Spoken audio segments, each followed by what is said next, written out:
Son, chapter 21. As always, I usually start with take everything negative and stressful and any unpleasant emotions, put everything in a box, put it on the shelf, and just ignore everything that's going on for the duration of while I'm reading this or however long you could stay. So, everything negative, just put it away and just enjoy me reading. Now remember, if you can't be nice in the comments, I will turn off commenting and you won't be able to comment. Let me make sure they're all on.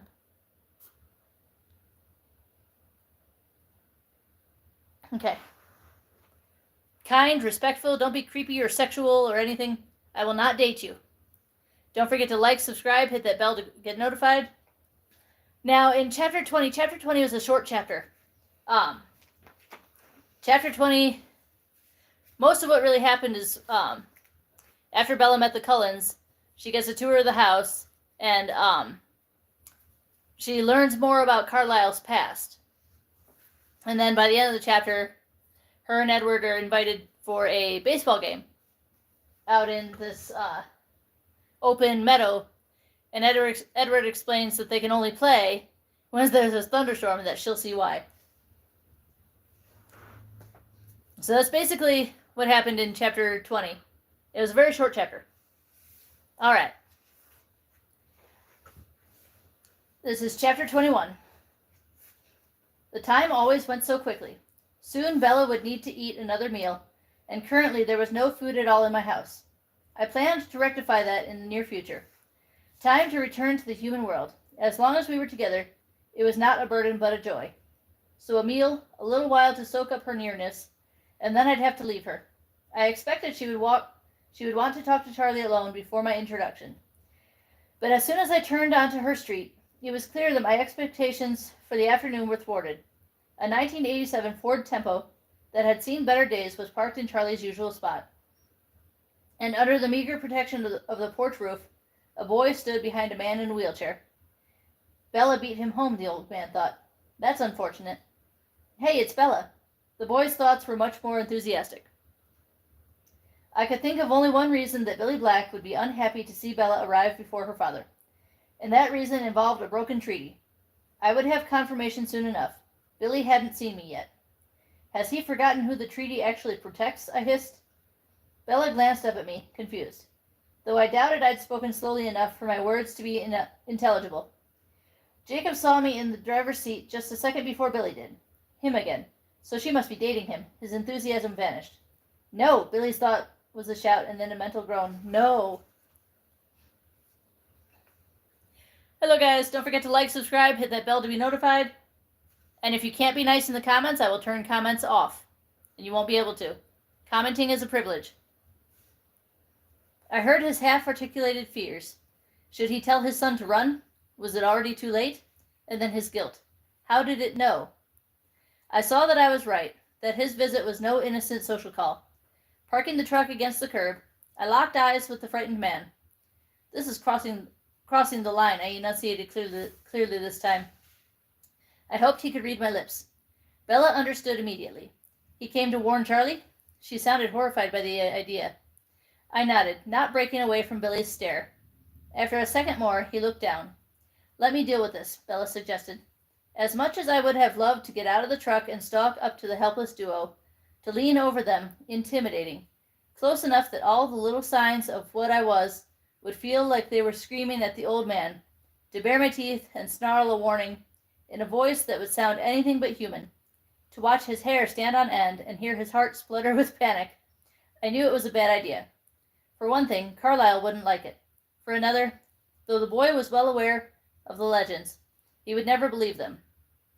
Unless I got in their faces and flaunted my less human side. That's probably best, I agreed. Be careful, though. The child has no idea. Annoyance flashed suddenly across her face. I was confused until she spoke. Jacob is not that much younger than I am. It was the word child that had offended her. Oh, I know, I teased. Bella sighed and reached for the door handle, no happier about separating than I was. Get them inside so I can leave.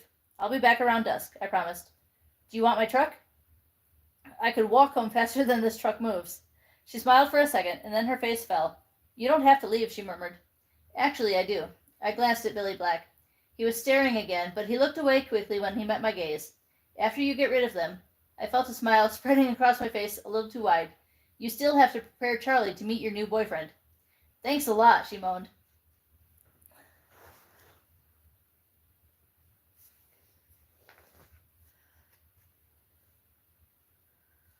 Ugh. Yeah. And you're blocked.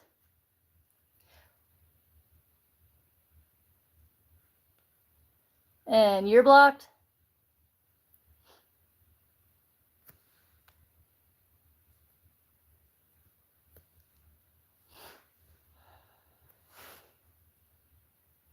Excuse you?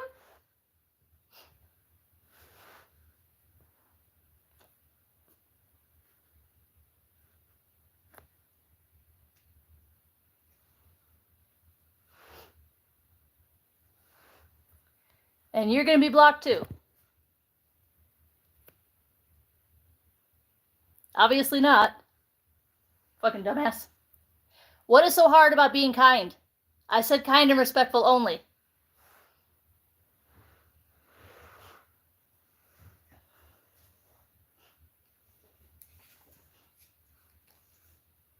What's the point of going into someone's live and being a total fucking asshole? Hello.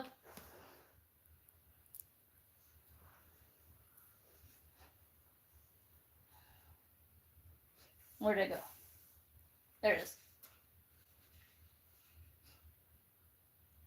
But while she clearly worried about Charlie's reaction, I could see that she would go through with this. She would give me a label in her human world, something to let me belong there. My smile softened. I'll be back soon. I appraised the humans on the porch one more time. Jacob Black was embarrassed, thinking caustic thoughts about his father for dragging him out to spy on Bella and her boyfriend. Billy Black was still suffused with fear, expecting me to suddenly begin butchering everyone in sight. It was insulting. In that frame of mind, I leaned over to kiss Bella goodbye. Just to mess with the old man. I pressed my lips to her throat rather than her lips. The agonizing shouting in his head was nearly drowned out by the sound of Bella's heart racing, and I wished the irritating humans would disappear. But her eyes were on Billy now, appraising his distress. Soon, she commanded. After one short, forlorn look, she opened the door and climbed out. I sat very still as she jogged through the light rain to the door. Hey, Billy. Hi, Jacob, she said with forced enthusiasm. Charlie's gone for the day. I hope you haven't been waiting long. Not long, the man said quietly. He kept glancing at me and then away again. He held up a brown paper bag. I just wanted to bring this up. Thanks. Why don't you come in for a minute and dry off? She acted like she was unaware of his piercing stare, unlocking the door and then gesturing for them to enter, a smile glued to her face. She waited till they were inside the house to follow. Here, let me take that, she said to Billy, while she turned to shut the door behind her.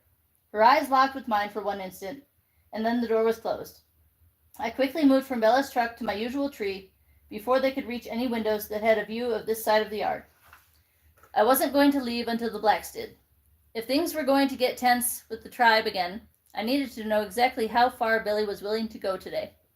Fishing again? Down at the usual spot? Maybe I'll run by and see him.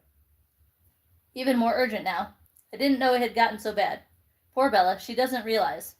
No, Bella protested sharply. At the same time, my teeth snapped together. He was headed someplace new, but I have no idea where. Even through the walls, I could hear that her tone was seriously off. Billy also noticed. What's this? She doesn't want me to see Charlie. She couldn't know why I need to warn him. I could see Bella's expression as he analyzed it. Her eyes flashed, her chin lifted stubbornly. It reminded him of one of his daughters, the one who never visited. I need to talk to her alone. Jake, he said slowly, why don't you go get that new picture of Rebecca out of the car? I'll leave that for Charlie too. Where is it? Jacob's pure... Sorry guys, I stumble over the words sometimes. Jacob's pure, clear thoughts were all gloomy now, replaying the kiss in the truck. It affected him in a much different way than it did his father. He knew she was too old to think of him the way he wished she would, but it depressed him to see the proof. He sniffed once and then winced, distracted. Something's gone rancid in here, he thought, and I wondered if he was reacting to his father's gift in the paper bag. I'd smelled nothing amiss this morning. I think I saw it in the trunk, Billy lied smoothly. You may have to dig for it. Neither Billy nor Bella spoke again until Jacob exited the front door, his shoulders slumped and his face down. He trudged to the car, ignoring the rain, and, with a sigh, started to sift through a pile of old clothes and forgotten junk. He was still rehashing the kiss, trying to decide how into it Bella was. Billy and Bella were facing off in the hallway. How do I start? Before he could say anything, Bella turned and walked away toward the kitchen. He watched her retreating figure for a second, and then followed. The refrigerator door creaked, then rustling ensued. Billy watched as she slammed the fridge and whirled around to face him. He noted the defensive set of her mouth. Bella spoke first, her voice unfriendly. She'd obviously decided there was no point in acting oblivious. Charlie won't be back for a long time.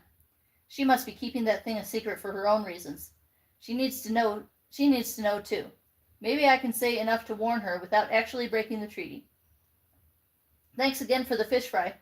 Bella's words were clearly a dismissal, but Billy didn't think she looked surprised when he held his ground. She sighed and folded her arms across her chest. Bella, Billy said, his voice no longer casual. It was deeper now, graver. She held as perfectly still as it was possible for a human to stand and waited for him to continue. Bella, he repeated, Charlie is one of my best friends. Yes. He said the words very slowly. I noticed you've been spending time with one of the Cullens. Yes, she said again, barely veiling her hostility now. He didn't respond to her tone. Maybe it's none of my business, but I don't think that it's such a good idea. You're right, she retorted. It is none of your business. So angry. His voice turned ponderous again as he considered his wording carefully. You probably don't know this, but the Cullen family has an unpleasant reputation on the reservation. Very careful. He stayed just barely on the right side of the line. Actually, I did know that. Bella's words flew hot and fast in direct contrast to his, but that reputation couldn't be deserved, could it? Because the Cullens never set foot on the reservation, do they? This pulled him up short. She knows. She knows? How? And how could she? She couldn't. She can't know the whole truth. The revulsion that colored his thoughts made my teeth grind again. That's true, he finally conceded. You seem well informed about the Cullens. More informed than I expected. Maybe even better informed than you are? Ooh.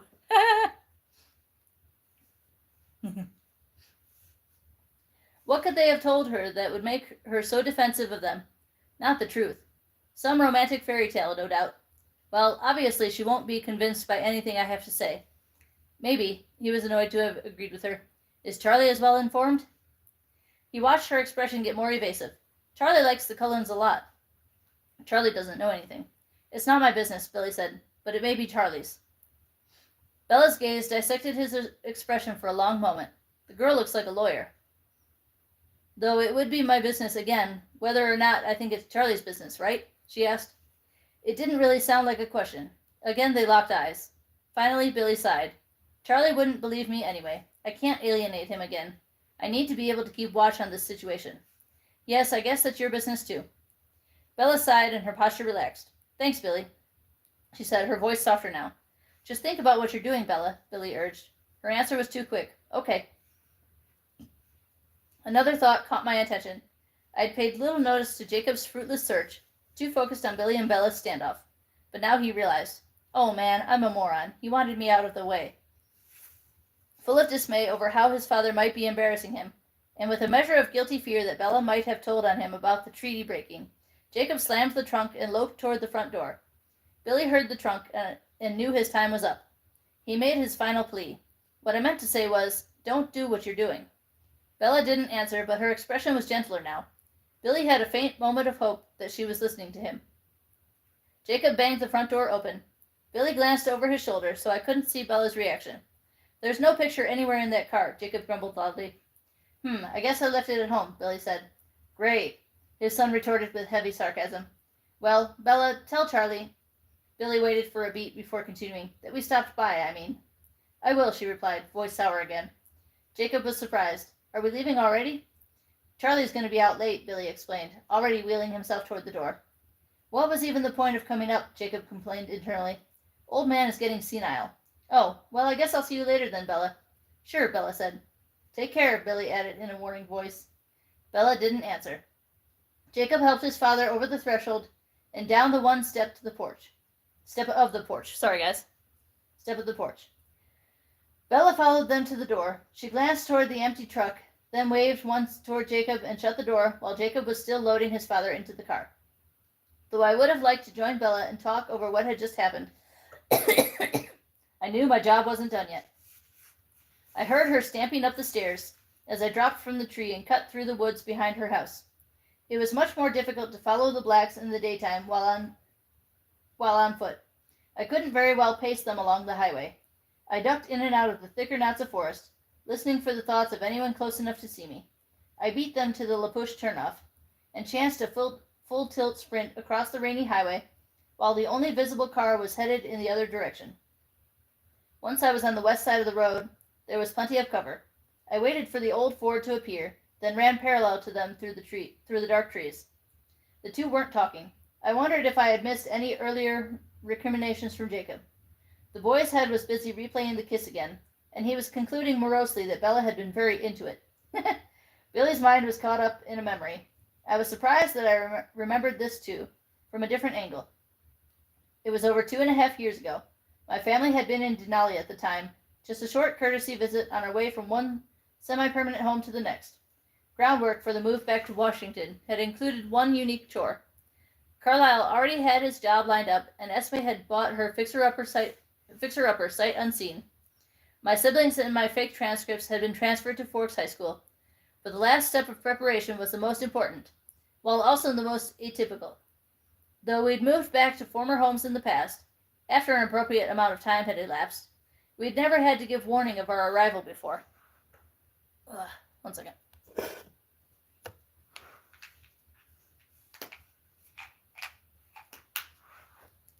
Just a Tums break real quick.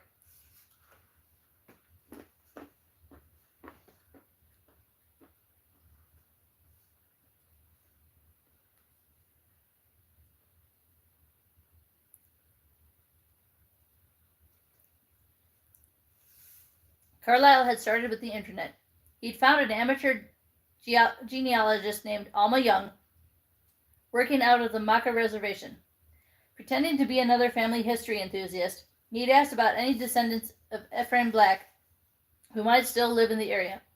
Mrs. Young had been excited to give Carlisle the good news. Ephraim's grandson and great-grandchildren all lived in La Push, just down the coast. Of course, she didn't mind giving Carlisle the phone number. She was sure Billy Black would be thrilled to hear from his very distant cousin. I'd been in the house when Carlisle had made the next call, so of course I'd heard everything Carlisle had said. Billy was remembering his side of it now. It had been such an ordinary day. The twins were out with friends, so it was just Billy and Jacob at home. Billy was teaching the boy how to whittle a sea lion out of madrona wood when the phone rang. He wheeled himself to the kitchen, leaving the child so focused on his work that he barely noticed his father leaving. Billy had assumed it was Harry, or maybe Charlie. He answered with a cheerful, "Hello." "Hello, is this Billy Black?" He didn't recognize the voice on the other end of the line, but there was something sharp and clear about it that put his back up for some reason. "Yes, this is Billy. Who's asking?" "My name is Carlisle Cullen." The soft yet piercing voice told Billy, and it felt like the floor was falling out from under him. For a wild second, he'd thought he was having a nightmare. This name and this keen-edged voice were part of a legend, a horror story. Though he'd been warned and prepared, it had all been such a very long time ago. Billy had never actually believed that one day he'd have to live in the same world as that horror story. "Does my name mean anything to you?" the voice asked, and Billy noticed how young it sounded, not hundreds of years old as it should. Billy had struggled to find his own voice. "Yes," he finally rasped. He thought he heard a faint sigh. "That's good," the monster replied. "It makes it easier for us to fulfill our duty." Billy's mind went numb as he realized what the monster was saying. Duty. He was speaking of the treaty. Billy struggled to remember the secret accords he'd so carefully memorized. If the monster said he had a duty to discharge, then that could only mean one thing. All the blood drained from Billy's face, and the walls seemed to tilt around him, though he knew he was sitting safe and stable in his wheelchair. "You're coming back," he choked out. "Yes," the monster agreed. "I know this must be unpleasant for you to hear, but I assure you that your tribe is in no danger, nor are any of the people in Forks. We have not changed our ways." Billy couldn't think of anything to say. He'd been locked into this treaty since before his birth. He wanted to object, to threaten, but treaty or no, there was nothing he could do. "We'll be living outside Forks. The monster rattled off a set of numbers, and it took Billy a moment to realize they were coordinates, lines of longitude and latitude. He scrambled for something to write with, and came up with a black Sharpie but no paper. Again he demanded hoarsely. The numbers came more slowly this time, and Billy scrawled them down his arm. Writing on his arm, oh jeez. I'm not sure how well you know the agreement. I know it, Billy interrupted. The blood drinkers got a 5-mile radius around the location of their lair that was off limits for any member of the tribe. It was a small space compared to the land that belonged to the tribe, but in this moment it seemed like too much. Much too much. How would they convince any of the children to obey this rule? He thought of his own headstrong daughters and his happy-go-lucky son. None of them believed any of the stories, and yet if they ever made an innocent mistake, they'd be fair game. Of course, the monster said politely. We know it very well, too. You have nothing to worry about. I'm sorry for any distress this causes you, but we will not impact your people in any way. Billy just listened, numb again. Our current plan is to live in Forks for about a decade. Billy's heart stopped. 10 years. My children will be attending the local high school. I don't know if any of your tribe's children come up to the school. No, Billy whispered. Well, if anyone wishes to, I can assure you it will not be unsafe. The faces of the children of Forks flashed through Billy's mind. Was there nothing he could do to protect them? Let me give you my number. We'd be happy to have a more cordial... No, Billy said, stronger this time. Of course. Whatever makes you most comfortable. And then a panicked thought intruded. The monster had spoken of his children. How many? Billy asked. His voice sounded like he was being strangled. Pardon me? How many of you are there? For the first time, the smooth, confident voice hesitated. 2 more found our family many years ago. There are 7 of us now. Very slowly and deliberately, Billy hung up the phone. And then I had to stop running. I had not quite reached the treaty line, but this particular memory made me loath to cut it too close. I turned north and headed homeward. So nothing very helpful from Billy's thoughts. I felt reasonably sure that he would follow the same pattern, return to his safe zone and contact his cronies. They would hash through the new information, which was pretty meager, and come to the same conclusion. There was nothing they could do. The treaty was their only protection. I imagined that Billy's long-standing friendship with Charlie would be the point of contention. Billy would fight very hard to be allowed to warn Charlie in a more detailed fashion. A cold one had chosen his only daughter as a victim, a target, a meal. I could guess how Billy would choose to describe our relationship. Hey guys, don't forget to like, subscribe, hit that bell to be notified. Surely the others, more impartial than Billy, would insist on his silence. Regardless, Billy's earlier attempts to alert Charlie to the danger of Carlisle working at the hospital hadn't gone well. Adding in a heavy helping of the fantastical world would certainly not help. Billy had already recognized that himself. I was nearly home. I would give Carlisle the update and my analysis of the situation. There really wasn't much else to do. I was positive his reaction would be the same. Much like the Quileutes, we had no option besides following the treaty to the letter. I darted across the freeway again when there were no cars passing. As soon as I was on the drive, I heard the sound of a familiar engine coming from the garage. I stopped dead in the middle of the single lane and waited. Rosalie's red BMW rounded the curve and screeched to a stop. I waved half-heartedly. You know I'd hit you if it wouldn't mess my car up. I nodded. Rosalie revved the engine once, then sighed. You heard about the game, I guess. Just let me go, Edward. I could see in her mind that she had no destination in mind. She only wanted to be away from here. Emmett will stay. That's enough, isn't it? Please? She closed her eyes and inhaled deeply. I don't understand why this is so important to you. You are important to me, Rose, I said simply. Everyone will have more fun without me. I shrugged. She might be right. I won't be nice. I smiled. I don't require nice. I only asked for toleration. She hesitated. It won't be that bad, I promise. Maybe you'll win the game soundly. Make me look bad. One corner of her mouth quirked up as she fought a smile. I get Emmett and Jasper. She always picked the obvious muscle. Deal. She took another deep breath, instantly regretting our agreement. She tried to imagine being in the same place as Bella and struggled. Nothing is going to happen tonight, Rose. She's not making any decisions. She's just going to watch us play a game, that's all. Think of it as an experiment, in that it might blow up. I gave her a tired look. She rolled her eyes. If it doesn't work, we'll regroup and come up with another solution. Rosalie had a plethora of other solutions, most of them profane, but she was ready to surrender. She would try, but I could see that she would not work very hard at being civil. It was a start. I suppose I should change then. With that, she threw her car into reverse and gunned it back toward the house, climbing from 0 to 60 before she was fully out of view. I took the shorter route straight through the forest.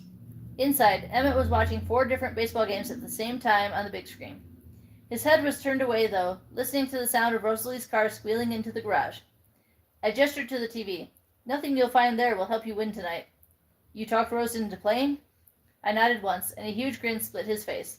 I owe you one. Pursed my lips. Really? He was intrigued that I clearly wanted something. Sure, what do you want? Your best behavior around Bella?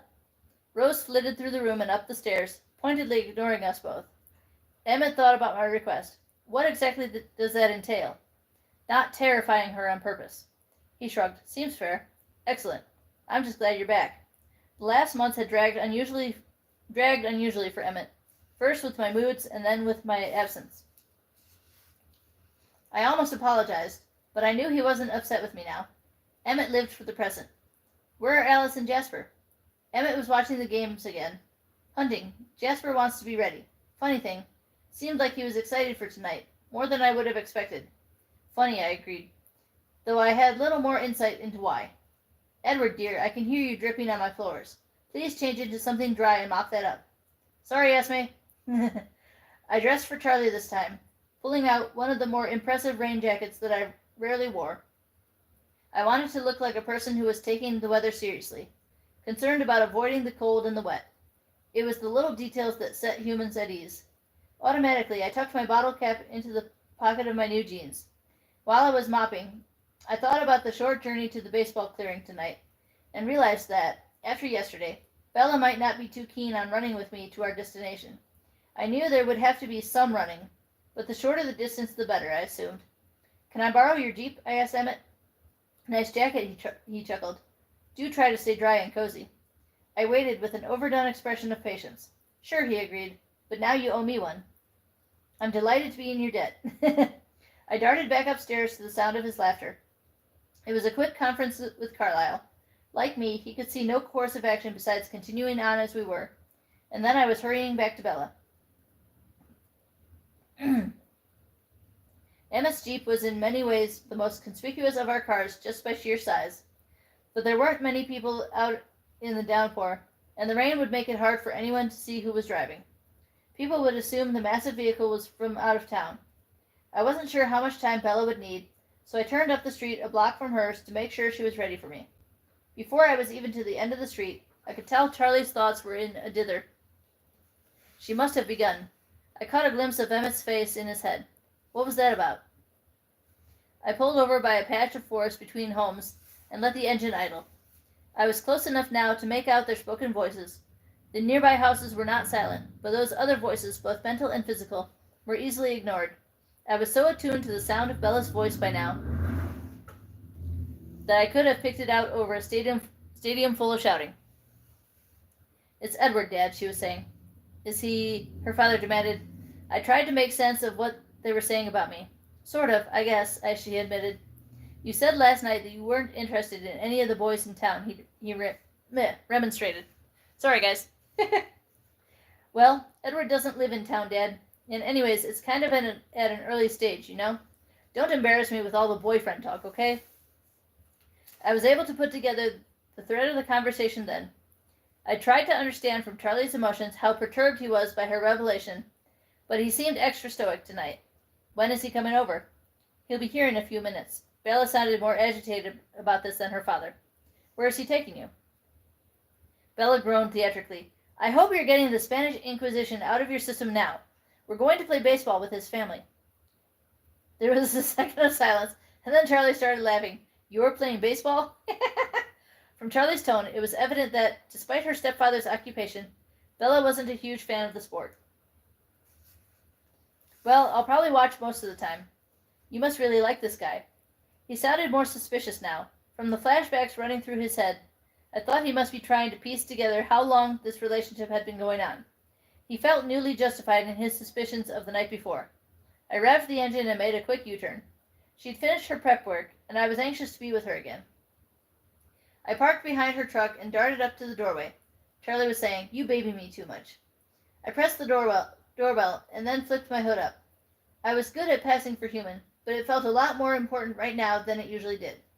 I heard Charlie's footsteps coming toward the door, closely followed by Bella's. Charlie's mind seemed to be vacillating between anxiety and humor. I thought he was still enjoying the idea of Bella willingly being involved in a baseball game. I was almost positive I had it right.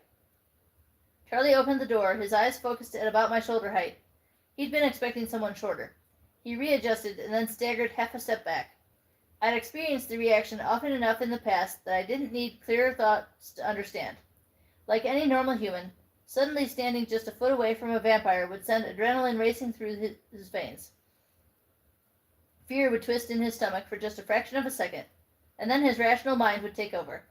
His brain would force him to ignore all the little discrepancies that marked me as other. His eyes would refocus and he would see nothing more than a teenage boy. I watched him come to that conclusion, that I was just a normal boy. I knew he would be wondering what his body's strange reaction had been about. Abruptly, an image of Carlyle flitted through his head, and I thought he must be comparing our faces. We really didn't look much alike, but the similarities in our coloring were enough for most people. Maybe it wasn't enough for Charlie. He was definitely dissatisfied about something. Bella was watching nervously over Charlie's shoulder. "Come on in, Edward." He stepped back and gestured for me to follow. Bella had to dance out of his way. "Thanks, Chief Swan." He sort of smiled, almost unwillingly. "Go ahead and call me Charlie. Here, I'll take your jacket." I shrugged it off quickly. "Thanks, sir." Charlie gestured to the small living room alcove. "Have a seat there, Edward." Bella made a face, clearly wanting to be on our way. I chose the armchair. It seemed a little forward to take the sofa, where Bella would have to sit next to me, or Charlie would. Probably better to keep the family together for an official first date. Bella didn't like my choice. I winked at her while Charlie was settling himself. "So I hear you're getting my girl to watch baseball," Charlie said. Amusement was winning in his expression. "Yes, sir, that's the plan." He chuckled aloud now. "Well, more power to you, I guess." I politely laughed along. Bella jumped to her feet. "Okay, enough humor at my expense. Let's go." Hurrying back to the hall, she shoved her arms into her own jacket. Charlie and I followed. I grabbed my jacket on the way and slipped it on. "Not too late, Belle," Charlie cautioned. "Don't worry, Charlie. I'll have her home early," I said. He eyed me keenly for a second. "You take care of my girl, all right?" Bella performed another dramatic groan.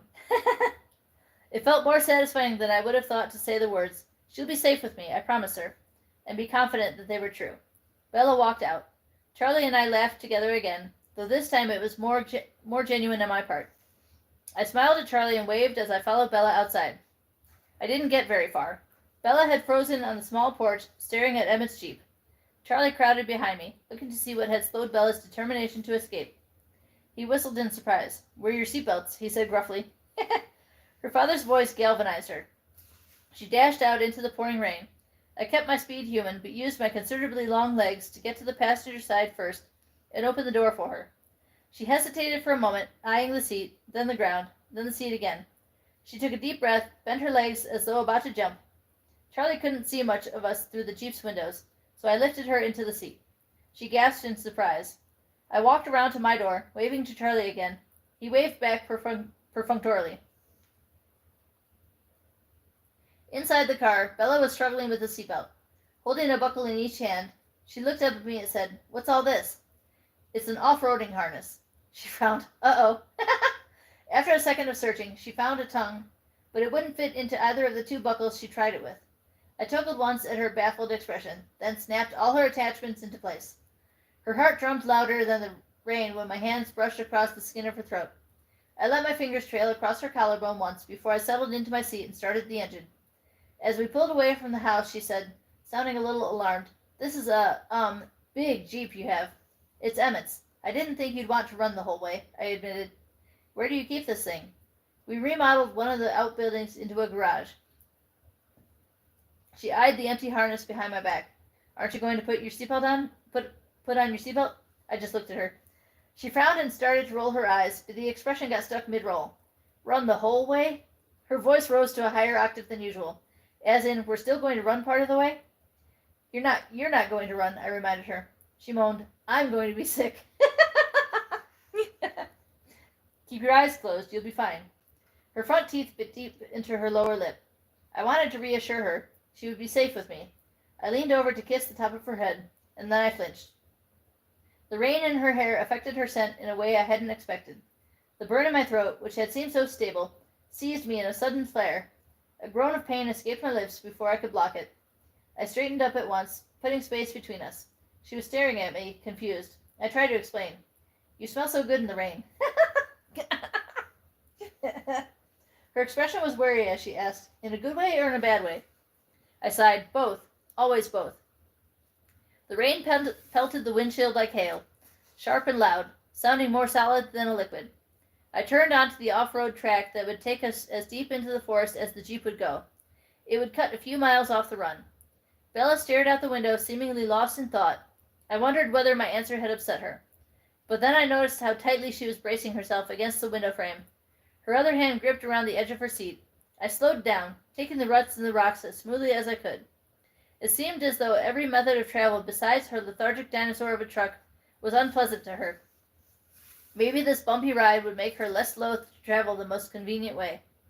The track died in a small open space surrounded by close-packed fir trees. There was just enough room to turn a vehicle around in order to head back down the mountain. I shut off the engine, and suddenly it was nearly silent. We'd run through the storm. It was just misting now. Sorry, Bella, I apologized. We have to go on foot from here. You know what? I'll just wait here. She sounded breathless again. I tried to read her face to see how serious she was. I couldn't tell if she was really that frightened or being stubborn. What happened to all your courage? I demanded. You were extraordinary this morning. Water break.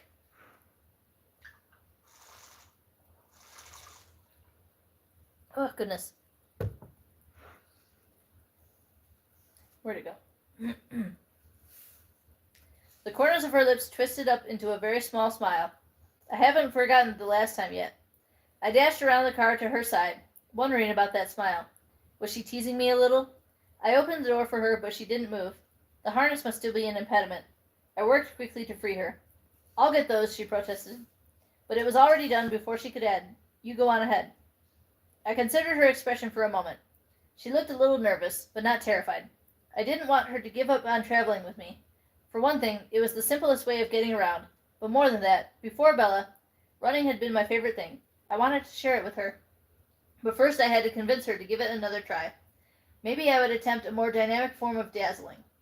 I thought through all our past interactions. In the early days, I'd often misinterpret her reactions to me. But now I saw things through a new filter. I knew that if I looked into her eyes with a certain intensity, she would often lose her train of thought. And then when I kissed her, she forgot all kinds of things. Common sense, self-preservation, and even life-sustaining activities like breathing. I considered how to proceed. It seems I'm going to have to tamper with your memory. I lifted her out of the Jeep and set her gently on her feet. She stared at me, a little nervous, a little excited. She raised her eyebrows. Tamper with my memory? Something like that. In the past, I'd had the strongest effect on her when I'd been searching most intensely to hear her secret thoughts. Amused by the futility, I tried again. I stared deeply into her clear, dark eyes. My own narrowed, and I struggled fiercely through the silence. Of course, there was nothing to hear. She blinked 4 times fast. Her nervous expression shifted into one that was more stunned. I felt I was on the right path. Leaning closer, I placed my hands against the hardtop, one on either side of her head. She took a half step back, pressing herself against the door. Did she need more space? Her chin angled up, her face set at the perfect incline for me to kiss her. Probably not, then. I moved a few inches closer. Her eyes closed halfway, her lips parted. Now, what exactly are you worrying about? I murmured. She blinked fast again, and took a gasping breath. I wasn't at all sure what I was supposed to be doing about her frequent breathing lapses. Did I need to remind her at intervals? Well, she swallowed, then sucked in another ragged breath. Hitting a tree and dying, and then getting sick? I grinned at her order of events, then forced my face back into its former expression of intensity. Slowly I leaned down and pressed my lips into the small indentation between her collarbones. Her breath caught and her heart fluttered. My lips moved against the skin of her throat. Are you still worried now? It took her a moment to find her voice. Yes, she whispered the word. Unsure. About hitting trees and getting sick? Slowly, I tilted my face up, tracing the length of her throat with my nose and lips. I breathed my next question into the hollow just under the edge of her jaw. Her eyes slid all the way closed. And now? She was breathing in quick pants. Trees? She gasped. Motion sickness? I brushed my lips to up the side of her face, then softly kissed first one eyelid, then the next. Bella, you don't really think I would hit a tree, do you? My tone was gently chiding. After all, she was the one who thought I was good at everything. Perhaps if I made the question about her faith in me. No, she breathed, but I might. Slow and deliberate, I kissed my way across her cheek, pausing right at the edge of her mouth. Would I let a tree hurt you? My upper lip touched her lower lip with the slightest pressure imaginable. No, she sighed. It was a soft sound, almost a coo.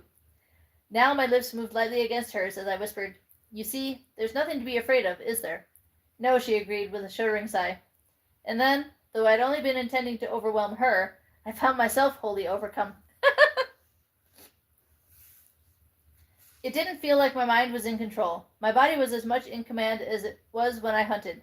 Impulse and appetite overthrowing reason. Only now my desire was not for the old needs I'd had time to master. These were new passions, and I hadn't yet learned how to govern them. My mouth crushed too roughly against hers. My hands strained her face closer to my own. I wanted to feel her skin against every part of me. I wanted to hold her so close that we could never be separated. This new fire, a fire without pain, that ravaged only my ability to think, raged even hotter when her arms wrapped tightly around my neck, and her body bowed into mine. Her heat and her pulse were fused against my own form, from chest to thigh. I was drowning in sensation. Her lips opened against mine with mine, and it seemed every part of me could think of nothing but deepening that kiss. Ironically, it was my basest instinct that saved her. Her warm breath surged into my mouth, and my involuntary reflexes reacted. Venom flowed, muscles clenched. It was enough of a shock to bring me back to myself. I reeled away from her, feeling her hands slide down my neck and chest. Horror flooded my mind. How close had I just come to harming her, to killing her? I could see it as clearly as I could see her startled face in front of me now, a world without her. I'd considered this fate so many times that I didn't have to imagine now the vastness of that empty world, the agony of it. I knew it wasn't a world I could endure, or a world in which she was miserable. If she, in total innocence, had touched her tongue to one of the razor-sharp edges of my teeth, Damn it, Bella, I gasped, barely hearing the words that twisted out of me. You'll be the death of me, I swear you will. I shuddered, sickened by myself.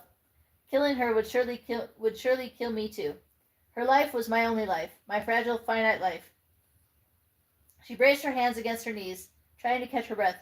You're indestructible, she mumbled. She was close to right about my physical durability, so different from her own. She didn't know how soundly my existence was knotted to hers, and she didn't know how close she'd just been to vanishing.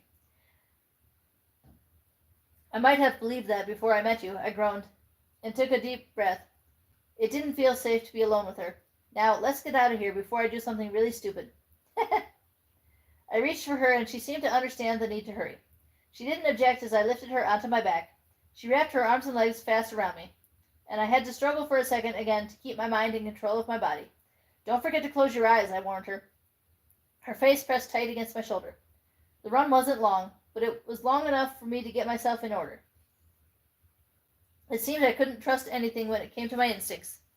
Just because I was confident about my self-control in one way didn't mean I could take any other control for granted. I would have to take a step back and draw a careful line to protect her. I would have to limit physical contact to some form that didn't affect her ability to breathe or mine to think. It was pathetic that the second concern should be more important than the first. She never moved during the short journey. I heard her breath coming evenly, and her heartbeat seemed stable, if slightly elevated. She held still even when I came to a stop. I reached behind me to stroke her hair. It's over, Bella.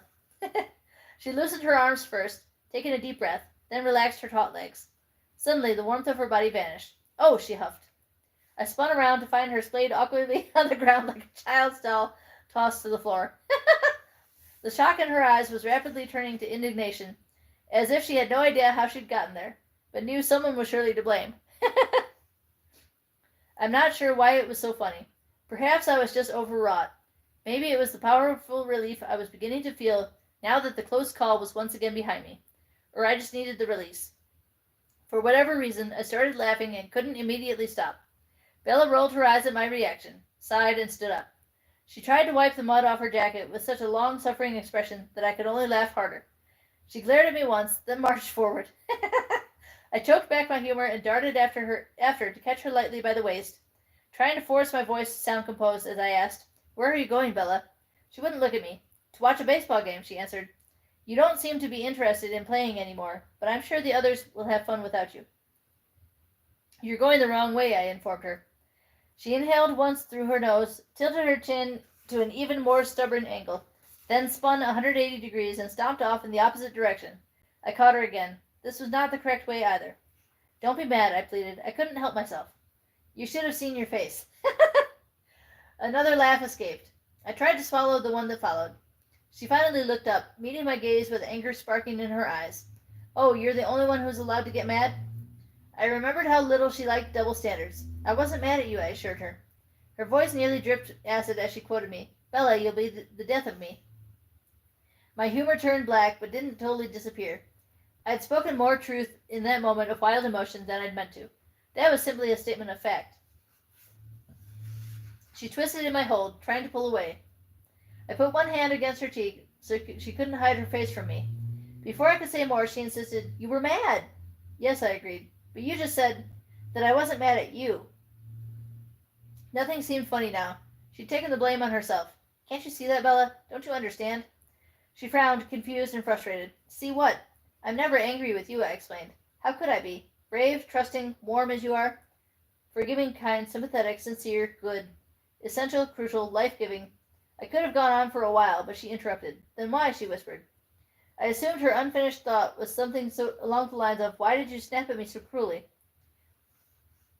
I took her face between both my hands, trying to communicate with my eyes as much as with my words, trying to put more force into each one.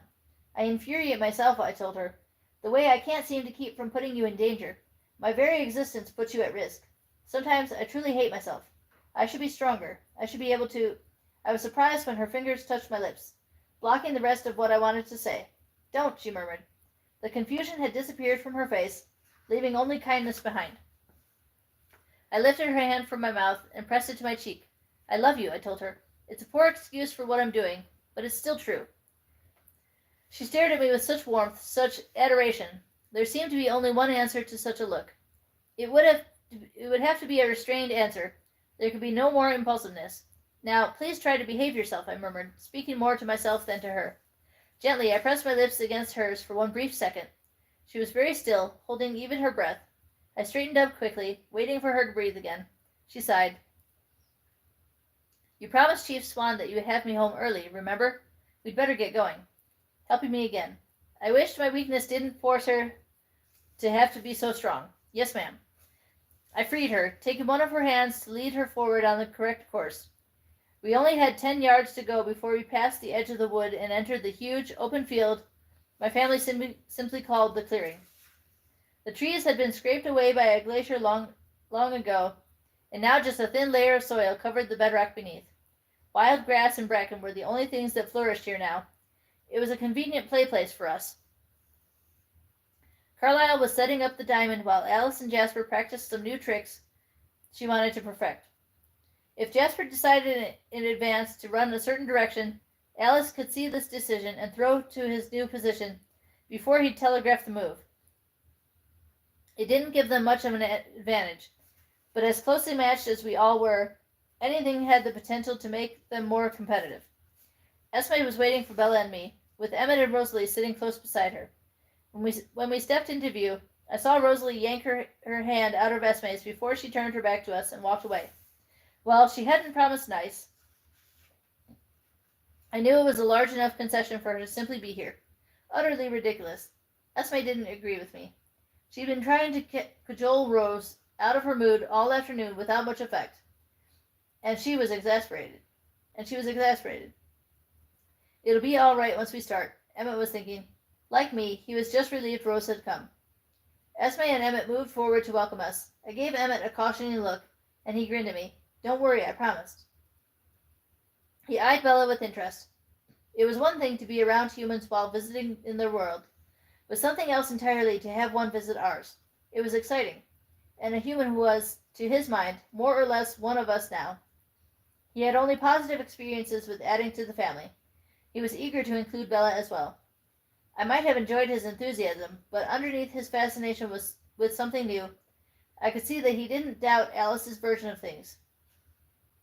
I would be patient. They would all come to understand over time. Was that you we heard, Edward? Esme asked. She made her voice louder than was necessary so Bella wouldn't be left out. It sounded like a bear choking. Bear choking, Emmett added. Bella smiled shyly. That was him. Emmett grinned at her, pleased with her gameness to play along. Bella was being unintentionally funny, I explained. Alice was rocketing toward us. I suppose it shouldn't worry me that she was being so herself. She could see better than I could guess what would frighten Bella and what would not. She skipped to a stop just an arm's length away. It's time, Alice intoned solemnly, working the oracle vibe for Bella's benefit. Thunder shattered the stillness right on cue. I shook my head. Eerie, isn't it? Emmett murmured to Bella, winking when she looked surprised that he was addressing her. She grinned at him, only a little hesitant. He glanced at me. I like her. Let's go, Alice urged, reaching for Emmett's hand. She knew exactly how long we could get away with playing unrestrained, and she didn't want to waste any time. Emmett was no less eager to get started. Together they raced toward Carlisle. Can I have a moment with her? I'd like her to be comfortable with me, Esme entreated. I could see how much it meant to her, for Bella to see her as a person and a friend, not something to be feared. I nodded, then turned to Bella. Are you ready for some ball? I grinned, easily inferring from Charlie's comments that this evening was an anomaly for her. Well, hopefully we could keep her entertained. Go team?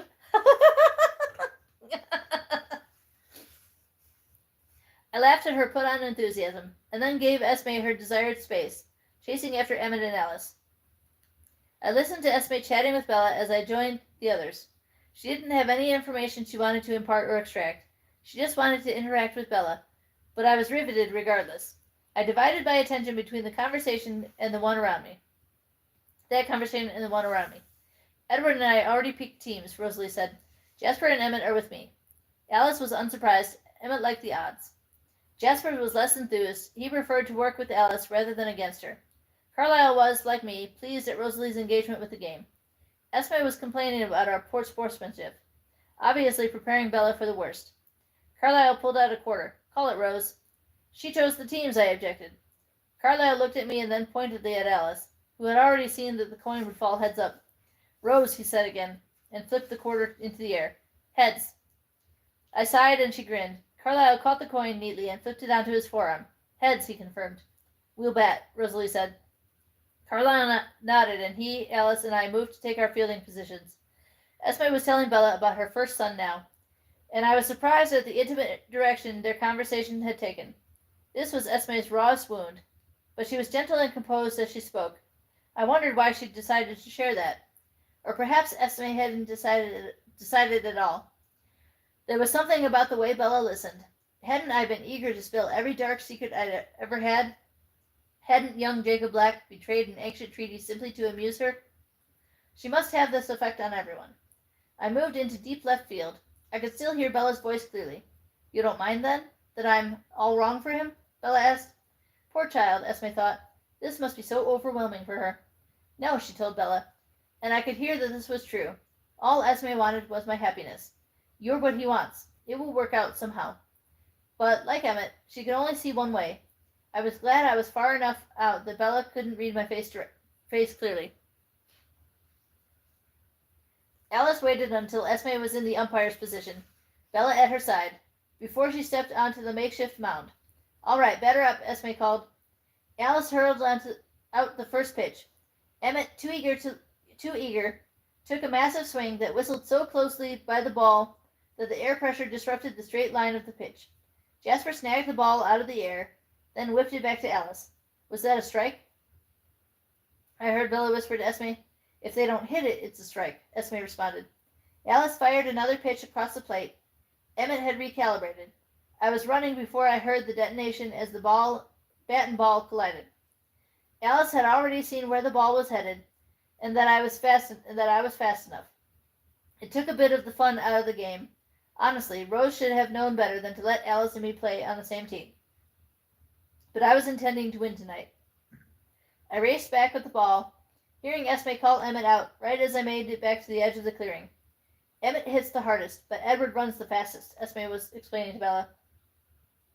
I grinned at them, happy to see that Bella looked entertained. Her eyes were wide, but so was her smile. Emmett took Jasper's place behind home plate, while Jasper took the bat, though it was Rosalie's turn to catch. That was irritating. Surely standing within a 10-foot radius of Bella was not that enormous a burden. I was starting to wish I hadn't pushed to get her here.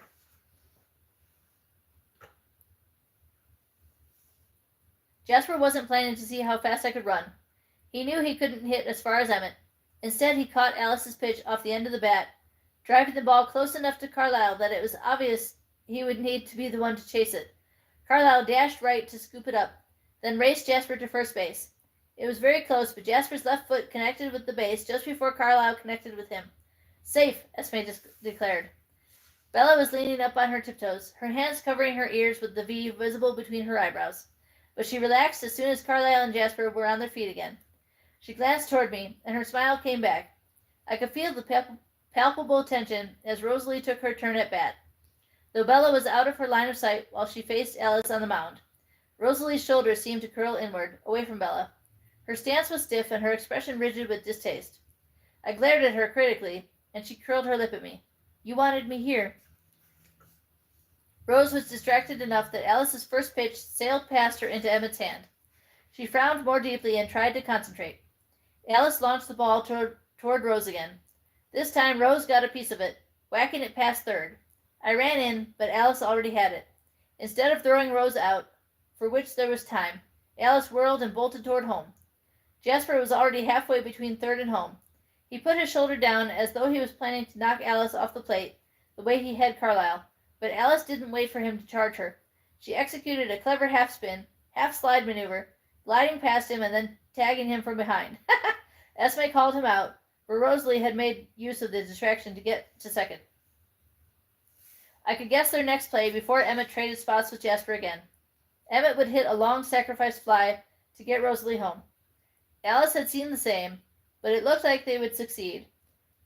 I moved back to the tree line, but if I ran to the spot Alice saw the ball heading to, before Emmett actually hit it, Esme would penalize us for cheating.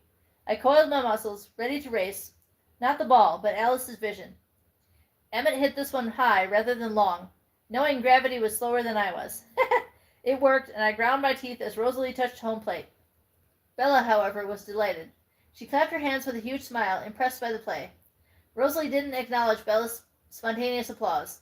She wouldn't even look at her, instead rolling her eyes at me, but I was surprised to hear that she was ever so slightly softened. I suppose it wasn't that remarkable. I knew how much Rosalie craved admiration. 1 second. Sip a soda break.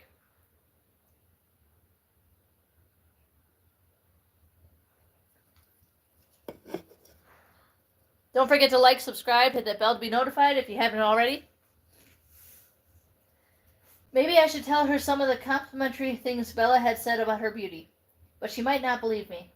If she would look at Bella now, she would see Bella's obvious marveling. That would probably soothe Rose even more, but she refused to look. Still, it made me more hopeful. A little time and a lot of compliments. We could win Rose over together. Emmett, too, was enjoying Bella's excited amazement. He already liked her more than I'd expected, and he found this game more fun with an animated audience. And just as Rose loved admiration, Emmett loved fun. Carlisle, Alice, and I ran in while Rosalie's team took the field. Bella greeted me with huge eyes and a wide smile. What do you think? I asked. She laughed. One thing's for sure. I'll never be able to sit through dull old Major League Baseball again. And it sounds like you did so much of that before. Then she pursed her lips. I am a little disappointed. She hadn't looked disappointed. Why? Well, it would be nice if I could find just one thing you didn't do better than everyone else on the planet. Ugh. Rosalie wasn't the only one who groaned at that, but she was loudest. How long will the goo-goo eyes take? Rosalie demanded. The storm won't last forever. I'm up, I said to Bella. I retrieved the bat from where Emmett had tossed it and walked to the plate. Carlisle crouched behind me. Alice showed me the direction of Jasper's pitch. I bunted. Coward, Emmett growled as he chased down the ball, which was bouncing unpredictably. Rose was waiting for me on second, but I made it in plenty of time. She scowled at me, and I grinned back. Carlisle stepped up to the plate and leaned into his stance. I could hear his intention, and Alice's prediction that he would be successful. I set myself, every muscle ready to surge. Jasper threw a fast curveball. Carlisle angled his bat perfectly. I wished I could warn Bella to cover her ears again. The sound it made when Carlisle connected was not something that could be convincingly explained away as thunder. It was lucky that humans were so unsuspicious that they didn't want to believe anything unnatural. I was running full out, listening through the echoing boom to the sound of Rosalie racing through the forest. If she moved fast enough, but no, Alice could see the ball landing on the ground. I hit home plate before the ball was halfway to its eventual destination. Carlisle was just rounding first. Bella blinked fast when I came to a stop a few feet from her, as if she hadn't been fully able to follow my run. Jasper, Rosalie called from somewhere still deep in the forest. Carlisle flew past third. The sound of the ball zooming in our direction whistled through the trees. Jasper darted to the plate, but Carlisle slid under him just before the ball smacked into Jasper's palm. Esme called, "Safe." "Beautiful," Alice congratulated us, holding her hand up for a high five. We both obliged her. We could all hear Rosalie's teeth grinding. I went to stand beside Bella, lacing my fingers loosely through hers. She smiled up at me, her cheeks and nose pink from the cold, but her eyes glowing with excitement. Alice was thinking of 100 different ways to tip the ball as she picked up the bat, but she couldn't see a way past Jasper and Emmett. Emmett was hovering close to third, knowing that Alice didn't have the muscle to outstrip Rosalie's fielding. Jasper pitched a fastball, and Alice drove it toward right field. He raced the ball to first, grabbed it, and tagged the base before Alice could get there. Out! I squeezed Bella's fingers once, then went to take my turn again. This time I tried to get one past Rosalie, but Jasper tossed out a slow pitch, robbing me of the momentum I needed. I grounded the ball, but only made it to first before Rosalie blocked me. Carlisle smashed the ball straight down against the rocky ground, hoping it would pop up high enough that I would have a chance to get around the bases. But Jasper leapt up and got it back in play too quickly. Emmett had me cornered on third. Let's see. Okay. Alice ran through the possibilities as she approached the plate, but the outlook wasn't encouraging. She did her best, though, driving the ball as hard as she could down the right foul line. Jasper didn't take the bait, not even trying to tag her out before he fired the ball back to Emmett, who stood like a brick wall in front of home plate. I didn't have a lot of choices. There was no way to make it past him. But if our entire team got stranded on the bases, according to our family rules, that meant an automatic end to the inning.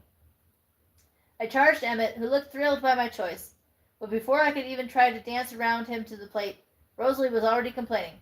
"Esme, he's trying to force an out." This was also against the family rules. Of course, Emmett tagged me. Just wasn't any way around him. "Cheater," Rose hissed. Esme gave me a reproving look. "Rose is right. Take the field." I shrugged and headed to the outfield. Rose's team did better this time. Both she and Jasper got around off one of Emmett's big hits, though I was pretty sure she'd cheated. The path of the ball shifted in flight, almost as if something smaller had knocked it off course. But I was too deep in the trees to see where that projectile had come from. I had time to throw Emmett out, at least. Rosalie's next long fly was too low. Alice was able to jump for it. Jasper got on base again, but I stopped Emmett's line drive before it reached the forest, and Carlisle and I caught Jasper between us on his way to third. As the game progressed, I watched for signs that Bella was getting bored, but every time I looked, she seemed completely engrossed. This was something new to her, at least. I knew we didn't look much like humans playing baseball. I monitored her expression, waiting for the novelty to wear off. We had hours left in the storm, and Emmett and Jasper wouldn't want to miss any of it. If Bella were weary or too cold, though, I would excuse myself. I winced internally, thinking of how well that would go over with Rosalie. Ah well, she would survive. Manners wore thin as the score fluctuated, and I wondered what Bella would think of us, Esme's warning notwithstanding. But when Rosalie shouted that I was a pathetic cheating tool, because I'd known exactly which tree to scale in order to catch her fly ball, and later a leper swine, tagging her out at third, Bella just laughed along with Esme. Rosalie wasn't the only one hurling insults as we played, but this time Carlisle wasn't the only person who wasn't. I was on my best behavior, though I could see this irritated Rosalie more than if I'd matched her trash talking. So it was a win-win. We were in the 11th inning. Our innings never lasted more than a few minutes. We wouldn't stop at any particular number. We'd just end when the Storm did. And Carlisle was batting first. Alice could see another big hit coming, and I wished that one of us were on base. Sure enough, Emmett, taking his turn on the mound, couldn't resist trying to throw a fast strike past Carlisle, and thus gave him all the power he needed to crush the ball so hard it sailed far past where Rosalie had any hope of stopping it. The sound reverberated off the mountains, more like an explosion than thunder. While that sound was still echoing around us, another sound caught my attention. Oh, the sound huffed out of Alice as though someone had punched her. The images were pouring through her head in a torrent, an avalanche of new futures swirling unintelligibly. Sorry, guys. Seemingly disconnected from each other. Some were blinding bright, and some so dark there was nothing to see. 1,000 different backgrounds, most of them unfamiliar. Nothing was left of the future she'd been perfectly confident in before this moment. Whatever had changed was big enough that it left no part of our destiny untouched. Alice and I both felt a shiver of panic. She focused. Working quickly, she traced the new visions back to their beginnings. The churning images funneled into a narrow moment very close to the present, almost immediate. 3 strangers' faces. 3 vampires she saw running toward us. I darted to Bella, considering racing away with her immediately. But there were near futures of us alone, outnumbered. Alice? Esme asked. Jasper rocketed to Alice's side, almost faster than I moved to Bella's. I didn't see, Alice whispered. I couldn't tell. She was comparing visions now. The older ones where, tomorrow night, the 3 strangers would approach the house. It was a future I was prepared for. Bella and I were far away in that version. Something had changed their plans. She moved forward, just a few minutes into this new timeline. A friendly meeting was a possibility, introductions a request. Alice realized what had happened, but I was fixated on the fact that Bella was there in this vision, quietly in the background. We were all in a tight circle at this point, Alice at our center. Carlisle leaned close, putting one hand on her arm. What is it, Alice? Alice shook her head quickly, as though trying to force the pictures in her head to line up in a way that made sense. They were traveling much quicker than I thought. I can see I had the perspective wrong before. What changed? Jasper had been with Alice for so long that he understood better than anyone besides me how her talent worked. They heard us playing, Alice told us. The strangers would reveal this information in the friendly version of events, and it changed their path. Everyone stared at Bella. How soon? Carlisle demanded, turning toward me. It was not an easy distance for me to hear across. It helped that on a late stormy night like this, the mountains around us were mostly empty of humans. It helped more that there were no other vampires in the area. Vampire minds were slightly more resonant. I could hear them from a greater distance, pinpoint them more easily. So I was able to locate them, aided by the landmarks I'd seen in Alice's vision, but I could only catch the most dominant thoughts. Less than 5 minutes, I told him. They're running. They want to play. His eyes flashed to Bella again. You have to get her away from here. Can you make it? Alice focused on one strand of possibility for me, trying to escape, Bella on my back. Bella didn't slow me down very much. It wasn't the burden of her weight, but the need to move carefully so as not to hurt her that impeded me. But I wouldn't be quite fast enough. This strand tied into the other future I'd seen, us surrounded, outnumbered. The strangers were not so enthusiastic about baseball as to be careless. Alice saw that they would come at the clearing from 3 different angles, surveilling before regrouping to present a united front. If any of them heard me running, they would come to investigate. I shook my head. No, not carrying. Carlisle's thoughts roiled in alarm. Besides, I hissed, the last thing we need is for them to catch the scent and start hunting. How many? Emmett demanded. 3, Alice growled. Emmett snorted. The sound was so at odds with the tension that I could only stare at him blankly. 3, he scoffed. Let them come. Carlisle was considering options, but I could already see there was only one. Emmett was right. There were enough of us that the strangers would have to be suicidal to start a fight. Let's just continue the game, Carlisle agreed. though I didn't need to read minds to hear how unhappy he was with this decision. Alice said they were simply curious. Alice started combing through all the possibilities for an encounter here in the clearing. The image is more solid now than that a decision had been made. It looked like the vast majority were peaceable, though they'll all began with tension. There were a few outliers on the spectrum of outcomes where something ignited a standoff, but those were less clear. Alice couldn't see what would trigger the conflict. Some decision yet to be made. She didn't see any stable version that would result in physical combat here. But there was so much she couldn't interpret yet. I saw the blinding sunlight again, and neither of us could understand where she was seeing. I knew Carlyle's decision was the only decision, but I felt sick to my core. How could I have allowed this to happen? Edward, Esme whispered. Are they thirsty? Are they hunting now? Thirst wasn't in their thoughts, and in Alice's vision, every second more clear, their eyes were a satiated red. I shook my head at her. That's something, at least. She was nearly as horrified as I was. Her thoughts were, like mine, snarled up in the idea of Bella's being in danger.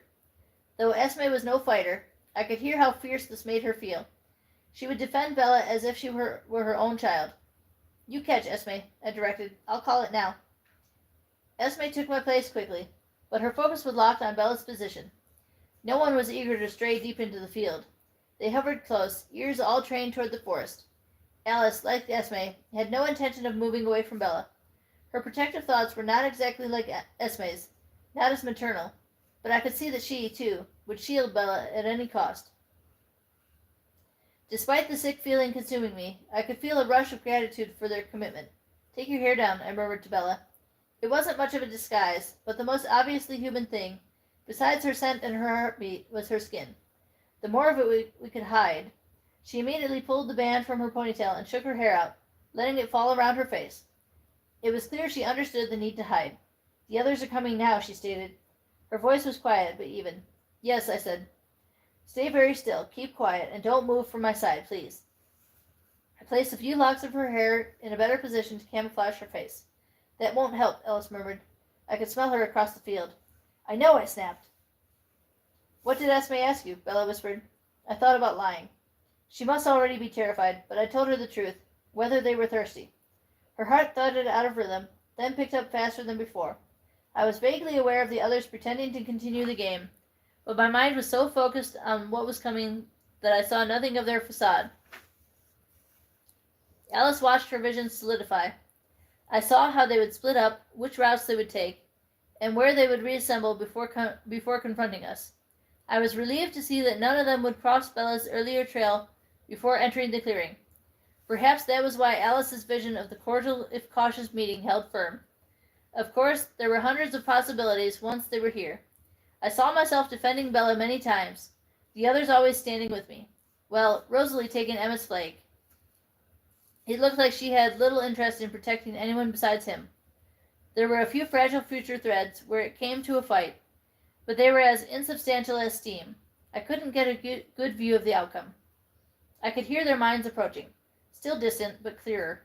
It was obvious that none of them had any hostility toward us, though the one trailing the pack, the red-headed female Alice had seen, was skittish with anxiety. She was prepared to run for it if she felt any hint that we were aggressive. The two males were just excited about the possibility of some recreation. They seemed to be comfortable with approaching a group of strangers, and I assumed they were nomads familiar with how things worked here in the north. They were splitting up now, doing their due diligence before exposing themselves. If Bella hadn't been here, if she'd rejected the idea of spending her evening watching us play, well, I probably would have been with her, and Carlyle would have called me to let me know the strangers had arrived early. I would have been anxious, of course, but I would have known I'd done nothing wrong, because I should have foreseen this possibility. The noise of playing vampires was a very specific sound. If I'd taken the time to think through all the conceivable contingencies, if I'd not accepted Alice's vision of the strangers coming tomorrow as gospel, set my watch to it, so to speak, if I'd been circumspect rather than enthusiastic. I tried to imagine how I would have felt if this encounter had taken place 6 months ago, before I'd ever seen Bella's face. I thought I would have been unperturbed. Once I'd seen these visitors' minds, I would have been confident that there was nothing to worry about. Probably, I would even have been excited about the novelty of newcomers and the variation they would add to the pattern of our usual game. Now I could feel nothing but dread, panic, and guilt. "I'm sorry, Bella," I breathed, just loud enough for her to hear. The strangers were too close for me to risk speaking at a greater volume. "It was stupid, irresponsible to expose you like this. I'm so sorry." She just stared at me, whites showing all around her irises. I wondered if she kept silent because of my warning, or if she just had nothing to say to me. The strangers reunited at the southwest corner of the clearing. Their movements were audible now. I shifted my position so that my body would hide hers, and began tapping my foot quietly to the rhythm of her heartbeat, hoping to disguise it as long as I could by creating a plausible source for the sound. Carlyle turned to face the whisper of their approaching feet, and the others followed his lead. We would not give away any of our advantages, but would pretend to have no more than our extensive vampire senses to guide us. Frozen, motionless, as if we were hewn from the rock around us, we waited. All right, that's the end of chapter 21. Ooh. Sounds like the next few chapters are about to get very, very action-packed. Betsy Taft, okay. Did I block him already? I already did, okay.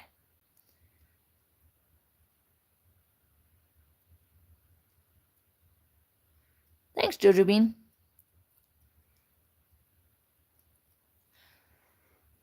I'm in Colorado. Anything closer is nobody's business. Okay.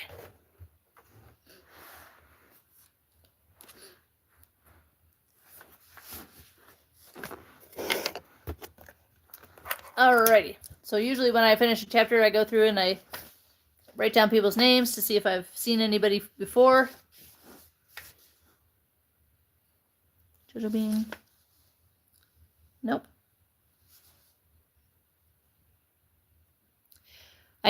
For some reason, I never get the same people twice.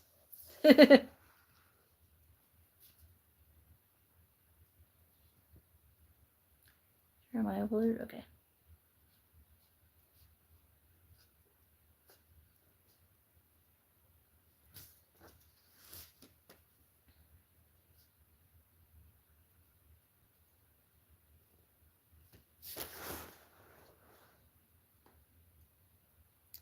Jojo Bean. Oops.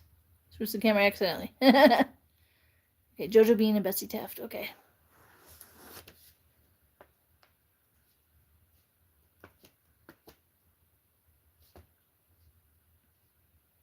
Because when I do these before I end the live, because if I end the live before writing this down, it gets lost forever. Because the weird thing is, if you go back and watch the lives, you can't actually see the chat.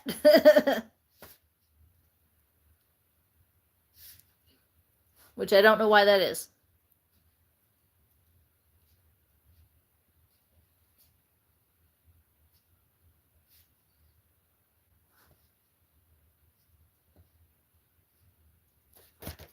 Alrighty. I hope you guys are enjoying the book so far with me. I've read it once, like on my own time. I'm not used to reading out loud, so I stumble over words sometimes.